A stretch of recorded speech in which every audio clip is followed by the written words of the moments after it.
Ayan, Dinis Grand Canal Mall, McKinley Hills, Mega World, Lifestyle Malls. Wow, social.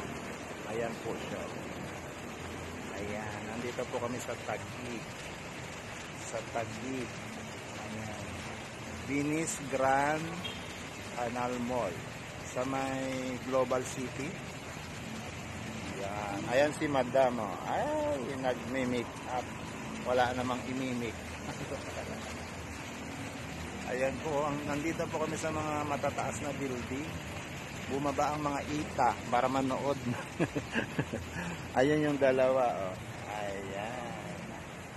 Dalawang ita. Mamaya pa kami papasok kasi sarado pa ang mulang aga namin pumasok, pumunta dito. So, nagre-retouch. Wala namang i-retouch. Ayan.